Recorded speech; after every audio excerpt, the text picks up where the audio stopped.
down here at the Mosel Valley in Germany. It's -5 today, and out on the Fliteboard Pro. Rode to work on the Fliteboard this morning, just leaving the harbour now to go home. I've got 77% battery.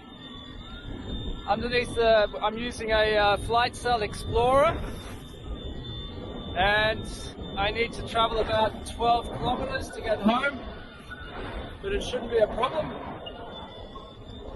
Currently just in speed mode 4, which is a really comfortable speed. Underneath the board we've got the Flow S1300, and it's a really good wing to just cruise around with. You can do some nice surfy turns.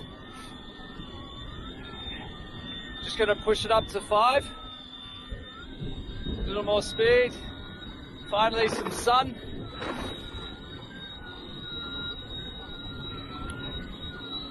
Yeah, I can't think of a better way to travel to and from work. Good with -5, you need some really good clothes, and I'm using today like a dry suit from Zeke. Zeke's an Australian sailing company, and this is their platinum dry suit. Yeah, underneath the dry suit I've got my normal work clothes on. This morning when I put the board in the water, I was up to my waist in water, and my socks were still dry when I got to work. So yeah, big shout out to Zeke. Awesome suit. It's not just for sailing, but also foiling. Underneath this board I've got the True Glide propeller. The system now in 2023 is quite modular, and you can also use a jet. For some people when they're starting out, they might be concerned about the propeller, although my experience shows me that if you fall off, normally the weight of the mast keeps the propeller underwater. It's a little tricky here, fliteboarding with the water is dead calm. I can't see how far off the water I am because of the sun. You can see here it's much easier once you start getting some wind on the water, because then you can tell how far the board is off the water. That's why I'm touching down a little bit at the moment, because I'm using the camera.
Asking yourself if you think you could ride the Fliteboard, typically speaking, you start off on your belly or your knees. My son started on his stomach and learned how to bring the board above the water, and he was just doing what I'm doing now by letting it surf,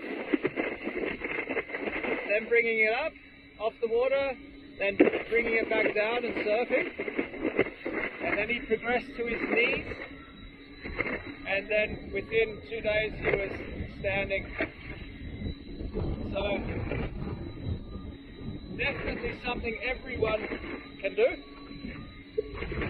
It's not an extreme sport, although this feels pretty extreme, flying around above the water.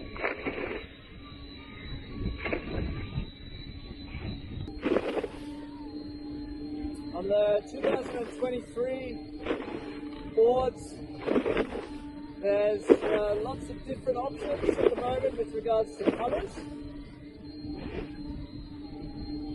and there's also a few new options with regards to batteries. This one here is the, I said before, the Explorer, so it's the biggest battery in the portfolio. Then there's a new battery called the Nano, and it's super light. It's a very good match for the Ultra board, and even if to use it in a board like this, that's what Fliteboard does really well, is it's very modular, so you can really use all of the components of the different boards.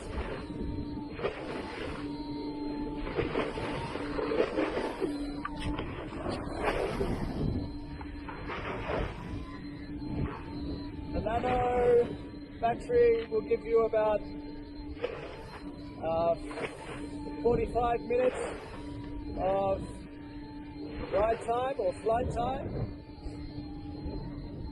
But if I'm honest, after 45 minutes of riding, like if you're doing lots of turns and cards, normally 45 minutes is a long enough session. 5 minutes through, place I call home.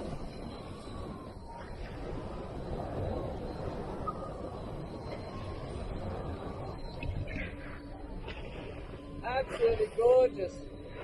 With the sun, it's difficult. I'm going to keep an eye out for big boats.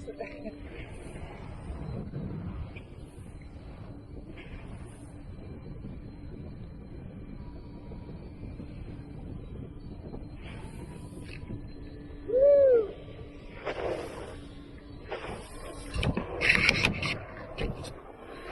So, I'm going to get ready to make my way into land and test out this Seek dry suit again, but this morning it worked perfectly. So to slow down, you can just start surfing. So I've just reduced the speed and I've put my weight forward, so I'm using it like a surfboard now.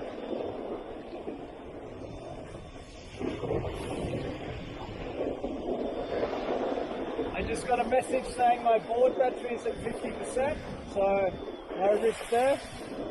And I need to be careful not to hit the ground, so I'm going to go slower.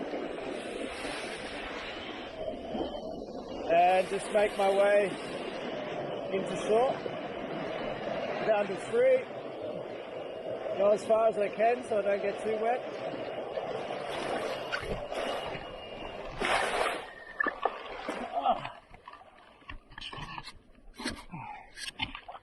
Awesome, home sweet home.